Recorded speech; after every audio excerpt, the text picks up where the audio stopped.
Il éclaire comme un phare la plage de la Marsa pour montrer la nouvelle voie. Tout est dans le nom.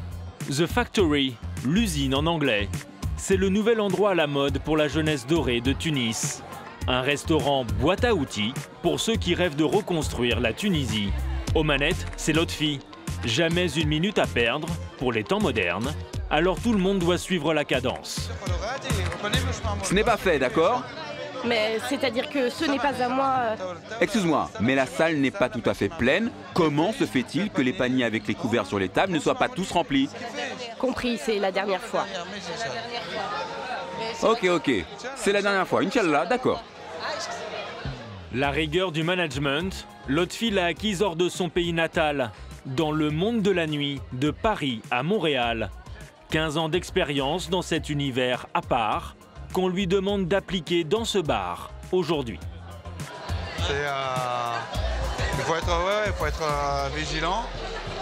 On en parlait avec des amis dernièrement, il faut reconnaître une chose, c'est qu'on a beaucoup d'efforts à fournir au niveau du service en Tunisie.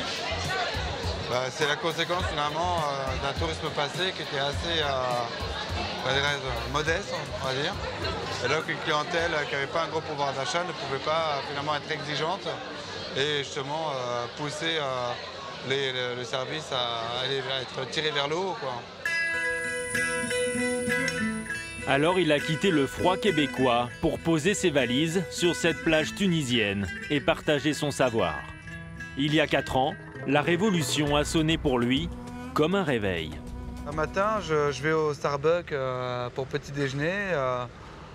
Et je lis les informations et je découvre que Ben Ali est parti. Et là, bizarrement, j'ai commencé à pleurer. Je pleurais, je ne pouvais pas me contrôler. Je pleurais, je ne comprenais pas pourquoi. Et je suis resté, j'ai pris 2 jours de pause. Je voulais comprendre ma réaction et au final, c'était juste le sang qui avait parlé, quoi.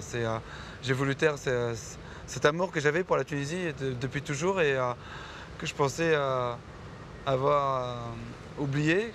Et cet événement, finalement, a réveillé ce lien qui me rattache à ce qui reste ma terre natale, quoi. Une terre natale qu'il a bien l'intention de parcourir de long en large, sur des centaines de kilomètres. Ce fils de maçon et de femme de ménage a un projet fou, restaurer les 400 internats du pays. C'est à Maktar, là où il est né, que se trouve son projet pilote, à 2 heures de route de Tunis.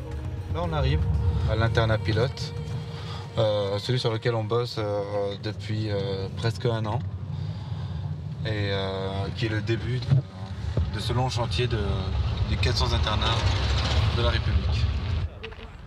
Être à la tête de l'un des restaurants les plus branchés de Tunis lui permet de remplir son carnet d'adresses et le carnet de chèques pour recueillir les fonds en faveur des internats. Ce jour-là, il est accompagné d'Aïchi Nages, une femme d'affaires qui ouvre bien des portes en Tunisie. Il a fallu frapper à des portes, il a fallu tendre la main, il a fallu convaincre, retourner, reconvaincre, insister, harceler. C'est un travail d'équipe. Ensemble, ils viennent relever les compteurs des premiers travaux entrepris dans cet internat de Maktar. Comme la pose de ces panneaux photovoltaïques, un investissement de 100 000 dinars qui va permettre de chauffer tout le bâtiment. Ça, c'est le début, hein. Il y a les autres bâtiments à équiper. On va pouvoir garantir 2 douches par semaine à chaque pensionnaire.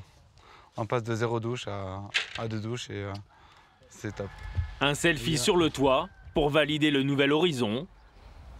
Un selfie au sol pour rester terre à terre. Car si Lotfi est satisfait, la mécène doit l'être aussi. Enfin, ces panneaux posés.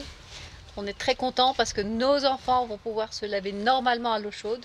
Je sais que ça paraît tout à fait normal, mais ici, c'est un luxe. Les photos vont faire le tour de Facebook et Lotfi continue de faire le tour de l'internat. Visiblement, il y a tout à faire. À l'extérieur, la cour ressemble à une décharge. Lui rêve d'y créer un potager. À l'intérieur, les dortoirs ressemblent à une caserne. Lui rêve de chambres. 500 élèves doivent vivre nuit et jour dans ce collège-internat. Les travaux semblent colossaux, mais sur le papier, tout doit être prêt pour la rentrée. En septembre 2015, on aura démontré, nous, gens de la société civile, simples citoyens, qu'on peut apporter le minimum décent pour que des enfants puissent être hébergés normalement et suivre une scolarité normale. Ce projet est appelé Génération Liberté. Ce sera ensuite aux élèves d'écrire la suite dans ces murs.